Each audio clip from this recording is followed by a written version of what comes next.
LaMelo Ball goes off for 32 points, but the Hornets snap a 5-game win streak to the New York Knicks in a bad L. LaMelo didn't start the fourth. Why was that? We'll talk about all that today on the Locked On Hornets podcast.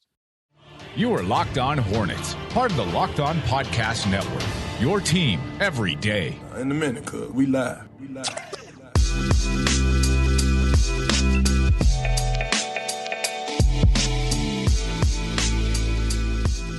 It's Locked On Hornets. We're part of the Locked On Podcast Network, your team every day. Thanks for making us your first listen. We're free and available on all platforms. That includes YouTube, by the way. You can follow us on Twitter at Walker Mail, Doug on Twitter at Doug Branson LOH. And my Twitter's blowing up at Locked On Hornets. Why is it blowing up? What'd you do? Because I'm tweeting facts. I'm tweeting a fire. I'm tweeting LaMelo Ball should have been in before the 6-minute mark. Mm-hmm. I don't care how many fouls he had, 4, 5, 7, 17. He should have been playing, and it now has 177 likes. The people understand what's going on. Like moths to a flame. Just put that out there and they will come rolling in, baby. Nice job on your Twitter account. You can go check out Doug's Fire on Twitter at Doug Branson LOH. And that is certainly the story of this one. The macro story, New York Knicks snap the 5-game win streak for the Hornets in a somewhat tight battle for play-in positioning. But it's LaMelo who goes off for 32. And all of those points were scored in just 3 quarters worth of time. From the first to the third, he goes for 32 on 23 shots. He made 13 of those 23 attempts, 6 of 14 from three-point land, but really got red hot there for a while. And it got interesting at the end of the third. So here's the scene. LaMelo Ball with 12 seconds to go. Paint me a picture, Walker. Paint me a picture. I'm going to close my eyes. 12 seconds to go. The end of the third quarter. Okay. LaMelo picks up a foul on the perimeter. Yeah, sure. It's his third foul total. Okay. Not even 5 seconds later, a New York Knick cuts inside the paint. LaMelo meets him in the paint, bodies him on that cut, gets called for another foul. So he picks up 2 fouls in less than 5 seconds worth of time, leading to his 4th overall. We know that LaMelo Ball has had these foul troubles before. Those were the 2 that he picked up. Bang, bang, 4 total. That goes into the end of the third. You know, you had an offensive possession. James Borrego doesn't take him out. At that point, he's at, I think, he's over 30 minutes. I think he's like 33 total at that point. I thought he was going to start the 4th, Doug, because we have seen LaMelo sit in those situations before, like 4 fouls, but you had just 1 quarter of play left. I thought he was going to start, but I was wondering, like I was looking, all right, JB, what are you going to do? And he sits him. LaMelo does not come back into the game until exactly the 5:56 mark. And by that time, I guess it was too much for the Hornets to come back, and eventually they would lose to the Knicks, who separated themselves at the end. And at that time, Knicks fans, they ran deep in the Spectrum Center, and they were celebrating. What did you make of James Borrego's move to sit LaMelo Ball at the start of the 4th and not play him at 5:56? I just didn't like how late into that quarter that LaMelo Ball was inserted back into the game. Looking at the rotation data, like I understand LaMelo had played, really hadn't sat at all since the first quarter. I mean, he played LaMelo essentially every minute heading into the 4th quarter. So I understand needing to get LaMelo Ball a breather, but I just don't understand why he went with this rotation of Rozier, Martin, McDaniels, Montrezl Harrell, and Isaiah Thomas, who just did not have a good game. Why LaMelo Ball was still sitting with 6 minutes to go in the 4th quarter. I just felt like, they had a little bit of momentum going into that 4th quarter. They had an opportunity to get this lead back. This Knicks team, this Knicks team just felt like they wanted to let Charlotte back into this game. I just felt like it was a huge missed opportunity for JB. Not only LaMelo, but also Miles got stuck at the scoring table. it seems to me just a mismanagement of the rotation in this game and not taking an opportunity to get a win that you need every win. And there was an opportunity to win this game and they didn't take it. Yeah, man. I mean, you talk about LaMelo in the first three quarters. The only time he sat was he went out at the 5:16 mark in the first, but came back in the first at the 3:07. So you're talking about 2 minutes of rest, plays the entire second quarter, plays the entire third quarter, and as we mentioned, doesn't come back in until the 5:56 mark in the fourth. But here we are talking about the fouls to set that up, and then you transition to rest, and it's because of something James Borrego said. Here's the soundbite when I asked James Borrego if the two fouls at the end of the third quarter had anything to do with him not playing in the fourth. Here's what JB had to say. We tweaked our rotation there just because we were trying to make a run, and so he ran the whole third quarter, I guess, right there. So that was just his rest period. The fouls didn't have a whole lot of factors in it. So people were mad. People were angry at James Borrego.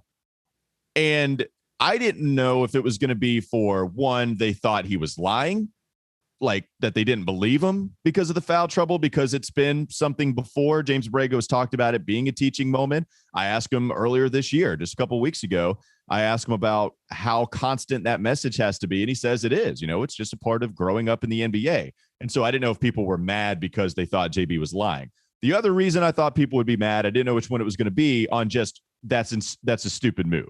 Just flat out agreeing with him, like that he's doing it that way, not believing him, if you will, but realizing that's a stupid move, at least in their head. And one, I believe him, right? Like, I don't, if anybody thinks the former, I don't think JB is lying about that. I really don't. This wasn't about fouling. This wasn't about fouling. It's just plain and simple, because but it that wasn't was speculation just ball. at first, though. I do want to address that, right? Like, people, I mean, hell. Well, like, I'm just saying, it might have been speculation. I'm just telling people it wasn't about the fouls. Well, that's me and you are both telling people it wasn't about the fouls. So there in you go. sync. You and I. So yeah, it wasn't about the fouls, despite people thinking of that. But man, I agree with you, Doug. Like, I was sitting there and I was like, man, LaMelo's still not in. I thought he was going to start the fourth, and then JB still doesn't play him. There are some dead balls. There are some opportunities to put him in at the beginning of the fourth, like 2 minutes go by, 3 minutes go by. I looked at LaMelo's game log to see how many minutes he's played in regulation before. He's touched 40. Like, he's gone 41. He's gone 42. I know JB wanted to give him a rest, but he was on fire. He was 6 points shy of his career high with a whole quarter left to play. Clearly the hottest dude that you had offensively on this team the entire night. I thought it was a mistake. Thought he made a bad decision, and LaMelo should have been playing, man, if not at the very beginning of the fourth quarter, at least at like the 10-minute mark, something like that. One of the only players in this game for the Hornets that was consistently hitting 3-point shots, which is kind of in this day and age what you need to make a comeback in the NBA. He was 6 of 14. Terry Rozier, who played the entire fourth quarter, was 3 of 8 from the field. PJ Washington was 2 of 7. Miles Bridges was 0 of 4. Cody Martin was 0 of 4. IT was 1 of 6. Nobody was hitting 3-point shots except for LaMelo Ball. And he doesn't play until the 6-minute mark. And like you said, there were opportunities, right? And Tibbs, who runs, like, I get it. I get the criticism of Tibbs, like he runs his players into the ground. And I like the fact that JB, sees the sort of long term. But in this particular game, this was an opportunity to get back into this game and win it. Tibbs took the opportunity, by the way. He got RJ Barrett in and Alex Burke back in that first stop. So there were several minutes where the Hornets bench unit, the Hornets bench was not playing well. That's why you saw starters play so many minutes through the second and third, trying to get them back into this game, because the bench wasn't playing well. But you had RJ Barrett, who had a great game, Alec Burks hitting nice shots, playing up against the Charlotte Hornets bench. I just think, plain and simple, Tibbs outcoached JB in this game. Well, yeah, and you just had, I think, zero effort in the first quarter, too, defensively. They were getting anything they wanted. They had so many open 3-point shot attempts, and that was ridiculous, because this is a team, I tweeted this out, the Knicks are literally dead last in the NBA when it comes to points in the paint, and they had 14 with a couple minutes to go, 3 minutes left in the first, so they were on pace to outscore their average by like 20, on top of them hitting 8 3-pointers in the first. So something's got to give. Like you can't allow. But I want to. Yeah, this is such a great point, and I think we should like zoom out and talk about it in the next segment. But bottom line is like. The fact that they didn't put in LaMelo Ball and Miles Bridges and PJ Washington when he had an opportunity was not the reason they lost the game, but it was the reason they had no chance to win it in the fourth quarter. Okay, the loss was complex and it was a bad loss, but not putting in those starters in time, especially LaMelo Ball, was the reason they did not even have a chance to win that game in the fourth quarter. All right, we'll talk about more of it in the next segment. You know why free trials renew without your consent? It's a business scam out to get you. Don't let greedy corporations pocket your money. Download Truebill to take control of your subscriptions instead. It's the new app that helps you identify and stop paying for subscriptions you don't need, want, or simply forgot about. On average, people save up to $720 a year with Truebill because companies make those things hard to cancel. Truebill makes it incredibly simple to cancel subscriptions. Just link your account and Truebill will cancel all your unwanted subscriptions in just one tap. Don't fall for those scams anymore. Start canceling today at Truebill.com/LockedOnNBA. Go right now. Truebill.com/LockedOnNBA. It could save you thousands a year. Also want to discuss NBA Top Shot. NBA Top Shot's the officially licensed NFT of the NBA. Connect with a community of hundreds of thousands of NBA fans as a natural progression of fantasy sports, a way to upgrade your experience as an NBA fan. This is the future of what being an NBA fan looks like. It's part of the trading cards. You have the fantasy sports aspect of everything. Investors include Michael Jordan and Kevin Durant, not to mention Will Smith. There are also a lot of other NBA players in the community like Tyrese Halliburton, Cole Anthony, Harrison Barnes. Plenty of players are involved in this. Challenges are the best way to earn exclusive moments, by the way. NFTs awards, complete challenges to unlock exclusive moments. You can treat Top Shot like the best of daily fantasy sports. Top Shot's moments can get you access to events and can be used in fantasy mini games on a regular basis. So again, check out Top Shot, one of the parts of the future of the NBA. We'll continue to talk about this loss to the New York Knicks and LaMelo Ball not playing, at least at the beginning of the fourth. Coming up next, Locked On Hornets podcast. This is Locked On Hornets. Then I clicked on M. Thomas. I'm like, who in the hell is M. Thomas? Matt Thomas is his name. NBA legend, Matty Thomas. Matt Thomas, I'm pretty sure Matt Thomas served me at an Applebee's the other day.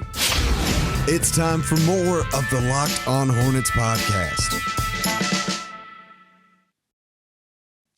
Bigger reason for the loss, Doug. I know you mentioned it wasn't because JB did not play some of the starters, especially Melo at the beginning of the fourth. Miles Bridges was also somebody sitting during that time. JB was running with an Isaiah Thomas for a little bit, a Jalen McDaniels at the very end of this game. You looking at that, or are you looking at the lackadaisical start? And how much of that is on coaching, this not being prepared to bring the energy, and how much of that is on players? And do you just kind of look at the middle of all of that? Yeah, I mean, you can't allow New York to score 40 points. And, you know, I know they had a lot of obscure players going off. Miles McBride, who shoots under 30%, somewhere in the 20% range from three, had 3 of 4. And he only played 10 minutes. Taj Gibson was 3 of 4 from the field for 12 points, got to the free throw line. Only a night after getting his ankles absolutely decimated by Trae Young. He comes back, plays with it still has a little bit of pride left and plays with it. Emmanuel Quickley, inserting him into the game. I'm surprised Quickley doesn't start for that team because they don't seem to have a starting point guard. But they I don't know. You know, I'm not going to question it. They came in and beat the Hornets. Not going to question Tibbs' strategy at this point. But so they had a lot of players go, and you know they survived this game even without, you know, Evan Fournier didn't really shoot the basketball well. But yeah, 40 points in the first quarter, just inexcusable. To lose by 15 to this New York Knicks team that is all but eliminated. And the Charlotte Hornets need every win they can possibly get at this point. They were riding the 5-game winning streak. They're playing at home. They've got some big matchups coming up. Just no excuse, Walker. It's just disappointing. Well, what's really disappointing is the fact that this continues to be a trend and the players know it. The first quarter coming out with zero energy, especially on the defensive end. It's funny, like I know that the Pelicans only scored 22 points in the first quarter of this most recent game, but Miles didn't think they defended well in the first half, and I didn't either. It's just that Pelicans were missing some shots, and so they get away with it, and then they eventually execute at a crazy high level in the fourth. But in the first, they come out and they're not necessarily ready to play. Same thing here against the Knicks, and They destroy them. Like New York, check out the stat line for everybody involved. Like everybody ate. It's insane. Yeah. Jericho Sims, 5 of 5 from the field, 10 points. Obi Toppin, 8 of 11 from the field, 2 of 4 from 3, 18 points. Had 11 rebounds, 6 assists. Really nice stat line for him. Alec Burks, 5 of 11, got going early. Evan Fournier, the only one that didn't shoot it well, but from 3, shot 40% because he got open looks, 4 of 10. RJ Barrett, 10 of 19. I'm not done. Let's go to the bench. Taj Gibson made 3 of his 4 field goals. Same thing with McBride. Quickly, 4 of 9. Like, everybody got off. The only one that didn't shoot well is Quentin Grimes. Like, that's it. How can you allow everybody to have a good field goal percentage in this game in some aspect? It's because they were not guarding the 3-point line. And there were a lot of mismatches where LaMelo was trying to guard down low. Terry Rozier found himself. LaMelo gambled on the Sims dunk. Yeah. There were transition issues from turnovers. Rozier would get pinned by like an Oubre or somebody down low, and they'd throw it up there. And Terry actually made an effort a couple times to try to deflect that, but it's no use. Like that's the thing. 40 points to the Knicks. That's in the first quarter. That's the problem. And it sets the tone immediately. And even James Borrego said how significant it was in that loss they had. But it wasn't, again, I want to go back to, it wasn't, I'm rewatching all of these baskets from the first quarter. There's, again, kind of, look, I mean, you got to hand it to the Knicks. They were able to get some mismatches with Sims on LaMelo Ball and take advantage of that. They were driving. They were getting out into transition. They were kicking out for threes. Mm-hmm. I mean, this was, look, I mean, it was a demoralizing loss to the Atlanta Hawks that they took in front of everyone on national television. And so, props to the Knicks for regrouping. It's something we've seen the Hornets do all season, by the way. Have a demoralizing loss, regroup, be resilient, come back and win. Just what we haven't seen is consistently being ready for games when you know they matter. And this one mattered in particular because you're getting the Knicks on the second night of a back-to-back. You have an opportunity to win this basketball game throughout, by the way. I mean, despite allowing 40 points in that first quarter, they had chances to win this game and either couldn't hit shots, weren't defending well, or, as we mentioned in the first segment, some interesting coaching decisions on the rotation, not getting guys back in.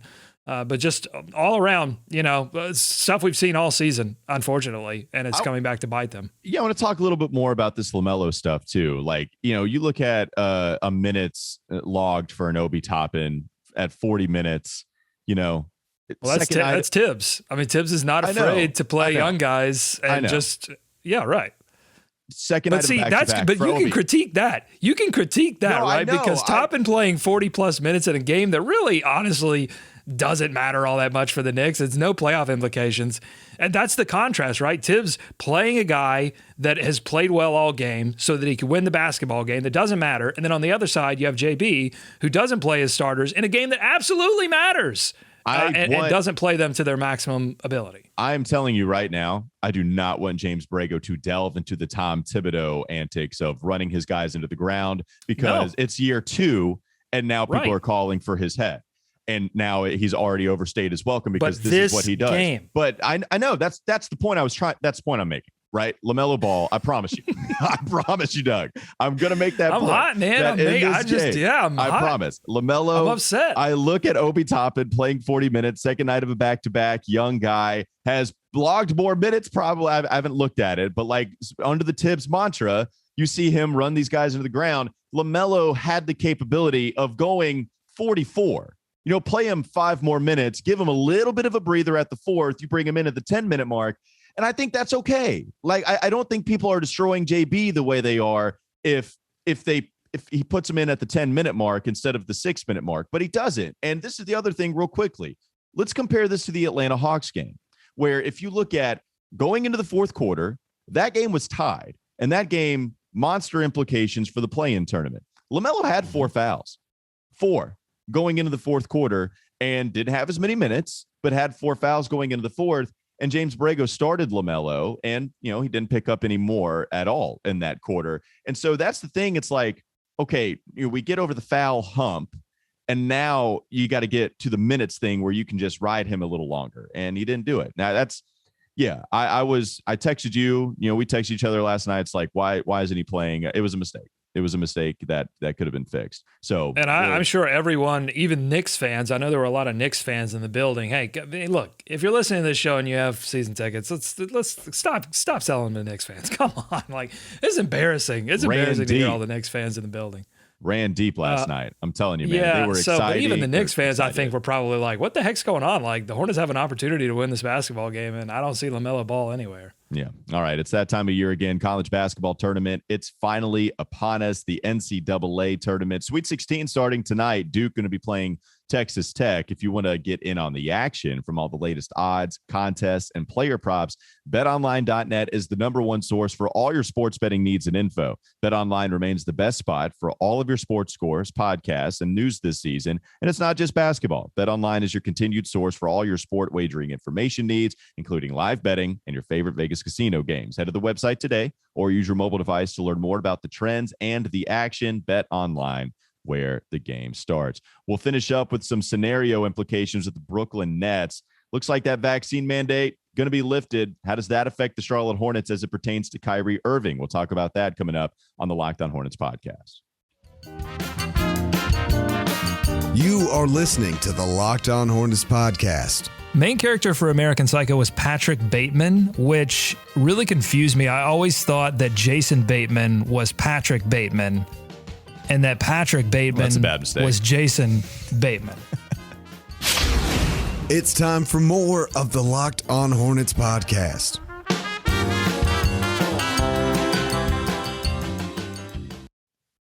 All right, if you want the good news for the Charlotte Hornets, it's the fact that every team from the 5 seed to the 10 seed is actually on a 1-game losing streak. So every single one of those teams, they lost their most recent game. That's great. So that's not good news. No, it's not. That's not good news. That means that if the Hornets had won, I know they had a huge opportunity to make some moves up, and they squandered that opportunity. You're right. The Charlotte Hornets did squander that opportunity because everybody lost. And I was looking at it even more so specifically to the Brooklyn Nets, who Kyrie goes off, Kevin Durant goes off, but they lose because they were playing a good team in the Memphis Grizzlies. And you always thought that was going to be a possibility. They lose, and the Hornets can't make up any ground on top of all of that.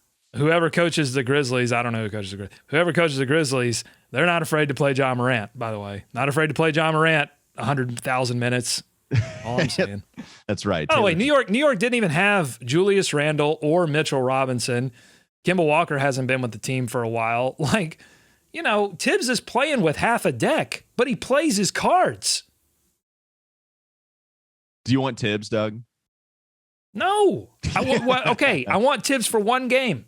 If I need to win a game, you're damn right I want Tibbs. If I need to win 1 game, give me Tibbs. Give me Tibbs. What was I gonna say? Brooklyn Nets, Hornets. I'm sorry. I want to apologize. I want to apologize, Walker. I'm hot.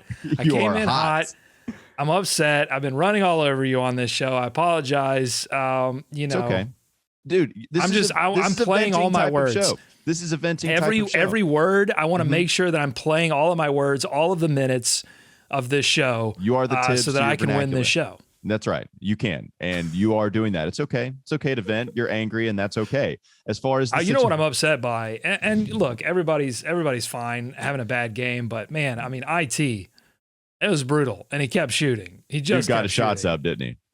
Yeah, and 2 of 9, 1 of 6 from the floor. It was brutal. I was like, at some point.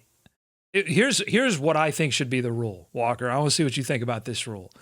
I think there should be a months of service shot attempt rule that says, all right, if you've only been with the team like a month, you get 3 shots. If you go 0 of 3, back it down. Okay? If you've been with the team for a long time, you can go 0 of 6, 0 of 7, keep shooting, want you to shoot through it, that's fine.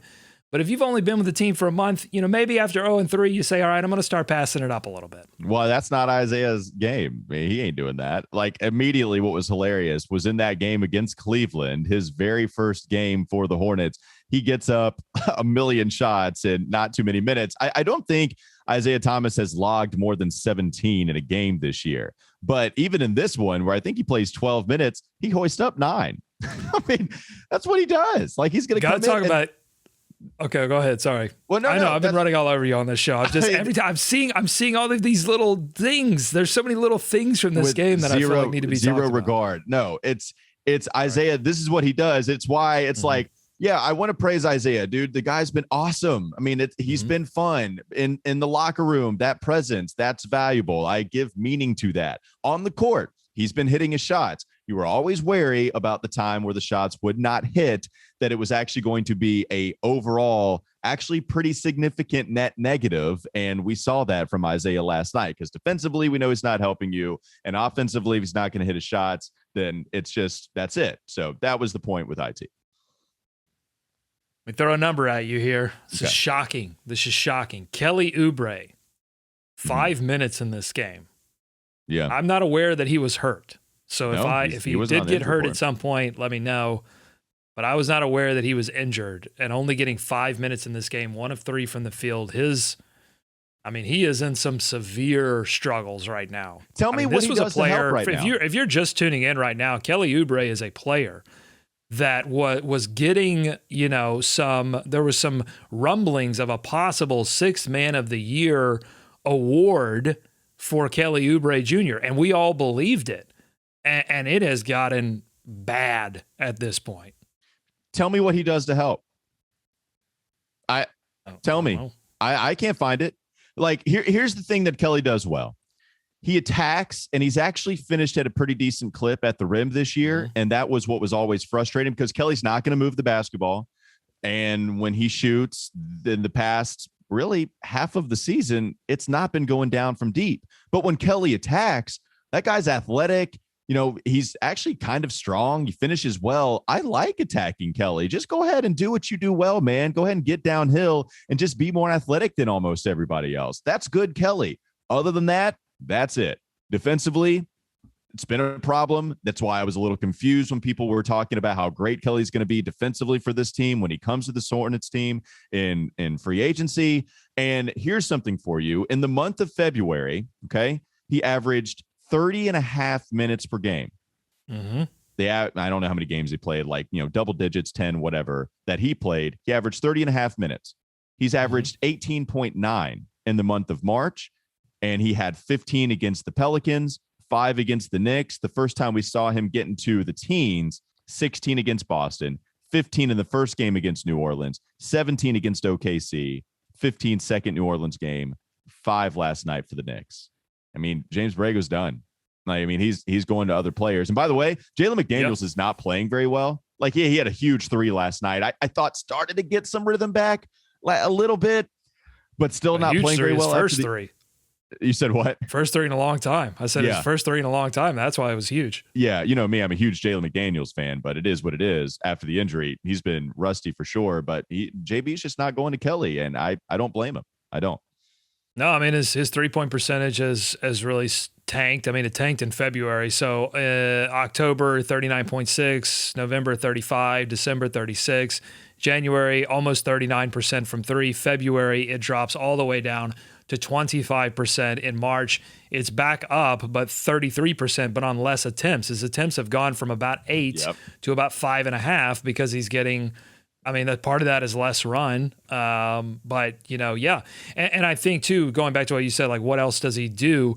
The answer is not much. He's going to give you a few rebounds per game. I think and a few others had expected maybe he could give you some steals, got long arms, has done that in the past, but is not really, maybe 1 steal per game is what you're getting from him. So you're not getting that much in those numbers. So yeah, it's difficult, and you're seeing IT come in and steal some of those minutes. It didn't work out for them last night, but I don't think that Borrego is. I think the trend is sort of moving away from Kelly and towards IT. Is. Well, yeah, and the other thing, there are times this year where Kelly has good point of attack defense, where he kind of swallows guys up with his athleticism, and if it's mano a mano, ISO defense, he'll actually perform pretty well in spots, and I'll give him credit for that. There are times where he shows up and actually forces a turnover, it gets a steal. We've seen him do that, but it's just not been good for him here lately. Any final thoughts on Kelly or anything else you want to talk about from this game heading into their next contest against the Jazz tomorrow? My final thought is that my tweet is up to 181 likes, so I've obviously hit a nerve with the Hornets fan base, with the LaMelo fan base, and right now, I don't totally 100% agree with the LaMelo fan base all the time, but right now we are intersecting. Mm-hmm. Right now we are intersecting. Yeah. I don't know that he should have started the fourth quarter. He did need a breather. I just thought. And Miles getting stuck at the scoring table was just, I'm standing up. It is maddening. I'm glad that the baby had already gone to bed because the baby would have absorbed some foul language coming from me because I was just irate at the minutes mismanagement and the out coaching, the coaching duel that JB lost to Tibbs. You know what it does? I think this is my final thought. This game in particular makes me really worried about a possible play-in game where they're not the 8 or where they're not the 7 or 8 and they've got one game to stay in. I'm like, man, is this going to be another Pacers situation where one game just getting outfoxed, outcoached? Doug, I'm scared. Doug, if that happens, man, like that's fair to. I think JB survives that, but can you imagine if they have another 25-point loss? I mean, in a play-in situation. I will. We've agreed a lot this show, whew. Even though I think people listening would think we disagreed a lot in this show because I was like arguing. I was arguing with an imaginary walker for most of this show. I'm sorry. You really did mean that one tweet last night that you were just going to be angry at me, despite us absolutely. I'm projecting. I'm projecting on you. Because I totally there is zero defense on my end. Like JB.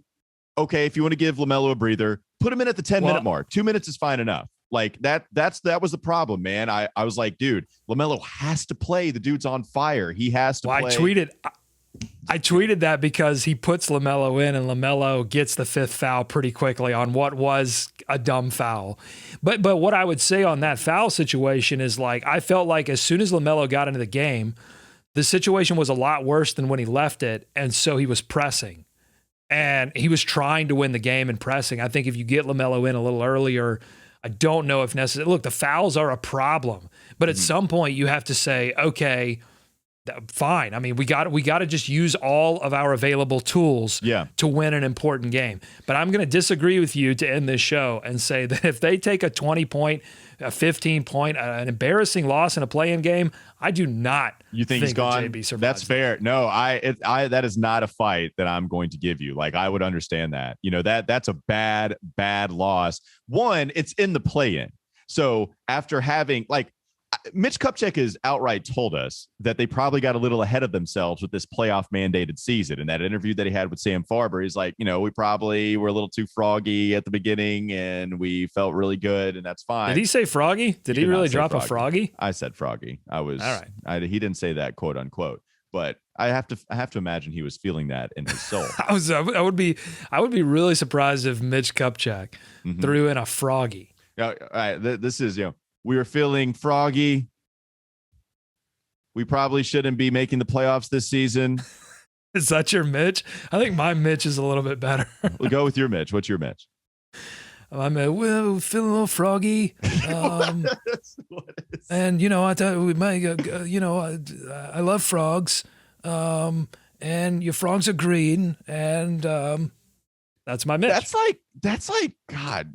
I don't even know what that is. Is that Christopher Walken kind of? It sounded a little bit Christopher Walken-y. I don't think so. Anyways, yeah, JB, that's a problem, right? One game scenario. Hornets get in there. If they lose that badly, it's brutal. The thing, it's funny. We've had the longest tangent because the point I was going to make before we went off in La La Land was Kyrie Irving, he's going to be back.